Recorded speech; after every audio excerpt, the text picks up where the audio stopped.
Alright, what we're going to do over the next few weeks is create a coloring page for the Christmas holidays. I've got a screen size canvas here. And for our brush, just to make things interesting, I've duplicated the fine tip here. The change that I made was this shape. I made a solid circle. You just go to Edit, Import, Source Library, and choose Hard. This makes a nice hard brush that does exactly what I want it to do. So, first thing we want to do is set up where's the middle of our canvas.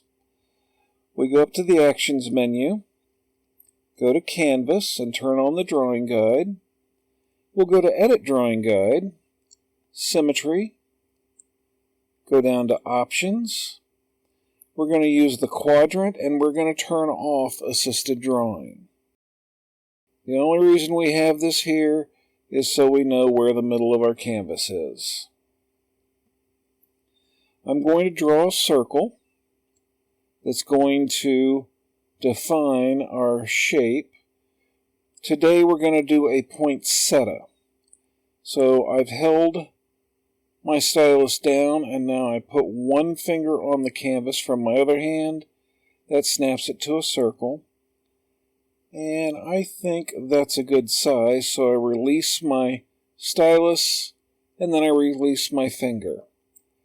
We'll go to the Transform menu, which is the arrow up at the top. Snapping, I've got magnetics and snapping on, distance is 10 and velocity is 1.6. And this will allow me to snap this to the middle. When you have the two orange lines like this, we know we're good to go. I'm now going to take my layer 1, reduce the opacity, because this is just a guide. I'm going to start on layer 2. And what we want to do is create the middle of our poinsettia, or poinsettia, or poinsettia, or poinsettia. However you pronounce it is good for me. We're just going to create a circle. Once again, put one finger on from the other hand, and then put this circle the size you want it to be,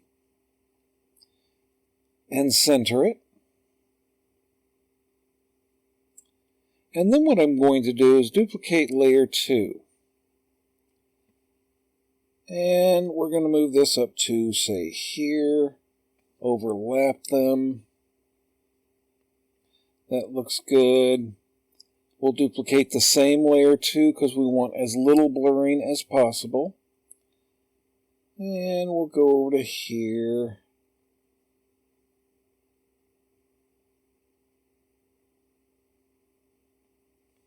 And overlap those. Let's see, go down a bit on that. And then I just want to fill in this little color right here. We'll duplicate the same layer 2 again. And we'll go this way. We're going to keep doing this until we have 6 of them. So I'm just going to speed this up here for you.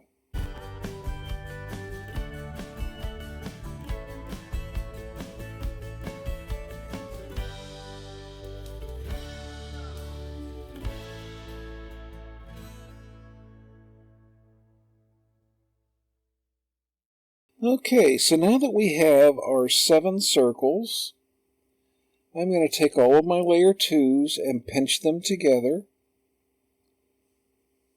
And that gives us the center of our poinsettia. Now, what we're going to do is we're going to put the leaves in. We need stems for each of these.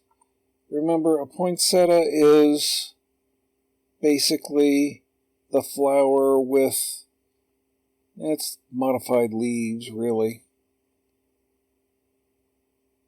And it just looks really nice.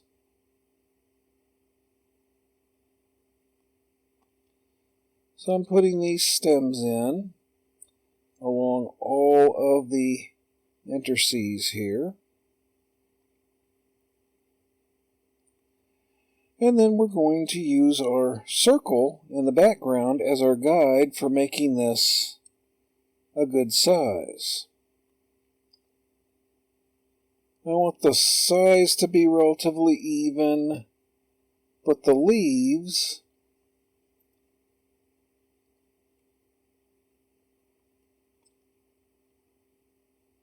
I really want to be each one unique. I suppose you would call these the petals of the poinsettia.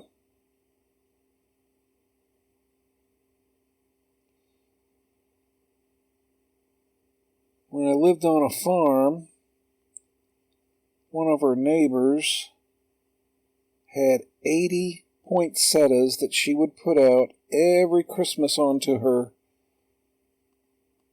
porch, and she would, in October, put all of them into her closets. She'd have to take some clothes out, put them on beds and whatnot, because making them dark for a couple of months is what caused them to get their red color.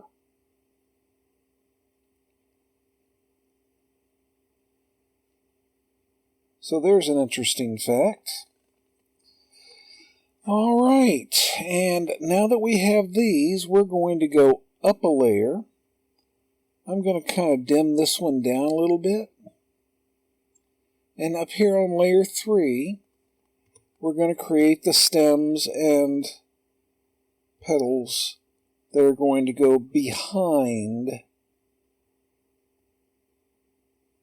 these other ones. I always find it easier to make the stems first, and that gives me a nice starting point, and while I'm making the leaf shapes, I don't accidentally just butt them right up against the center there. We want to make sure that these overlap the other ones.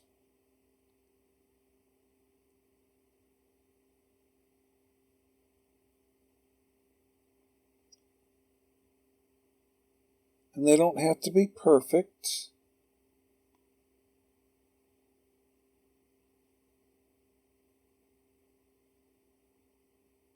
Oops. I like to vary, making teardrop shapes, using S-curves, all that good stuff.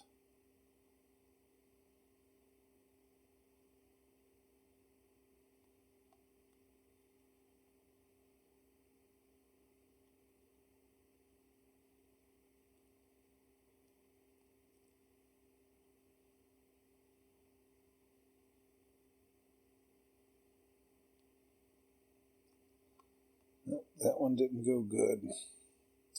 I think I should change this one. So I'm going to go down here. I'm going to erase this part. Put it out just a little bit more. And then when I come back up to layer 3, I can create an overlap more easily. Doesn't have to be much of an overlap. What we're going to do is take these areas here and color them black. That's just a style choice. You don't have to do it if you don't want to. I like doing it that way. So now that we have all of our petals in, we're going to erase where they overlap. And this is where having the layer below grayed out, because it shows where we want to erase at.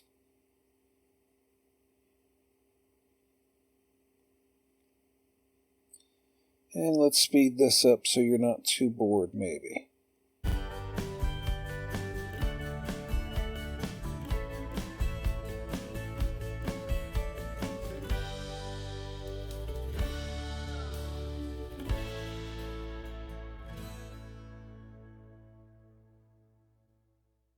And then we can up the opacity on this,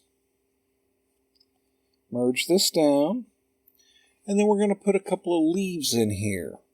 I'm not really sure where the final position of these leaves are going to be, so we're just going to kind of wing it. I'm going to create a layer 4 above layer 1, put the opacity down, and let's see, let's put a leaf shape here.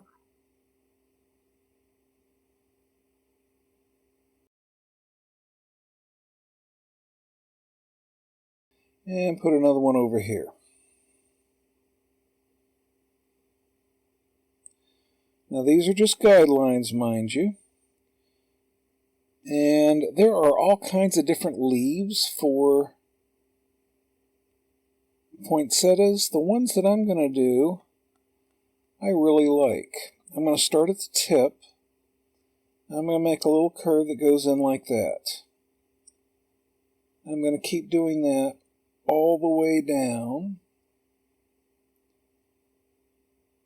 And that kind of makes a poofy looking leaf.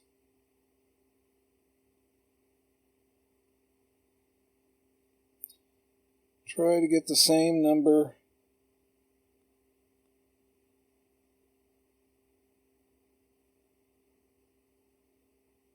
going all the way down.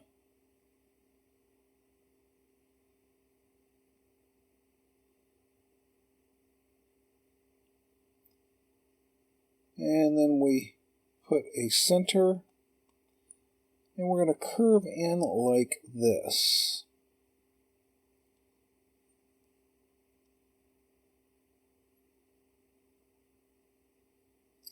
And of course these curves are not going to match exactly. This is nature, and nature is not an exact thing. I want this to go all the way through. So there's our first one. And I'm going to go up a layer, and I'm going to do the same thing on this side that I did on the other.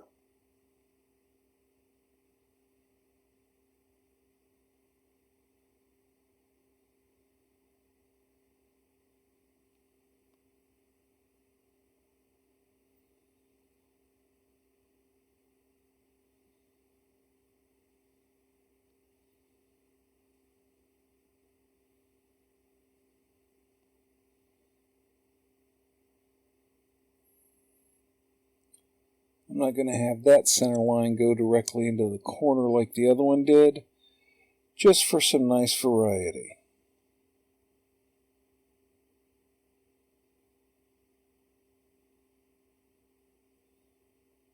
Now I'm not snapping these to shape either.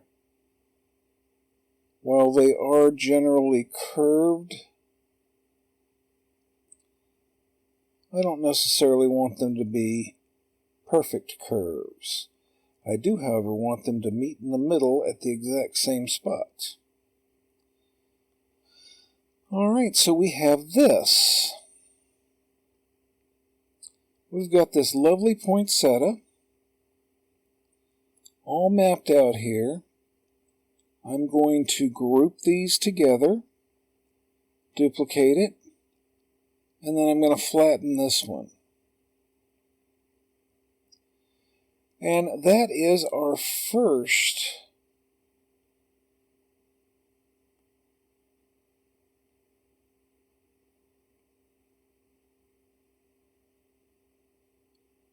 portion of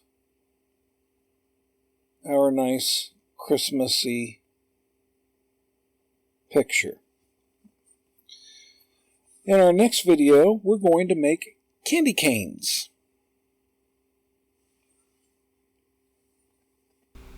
I hope you enjoyed this part of our picture, and I hope you have a wonderful day.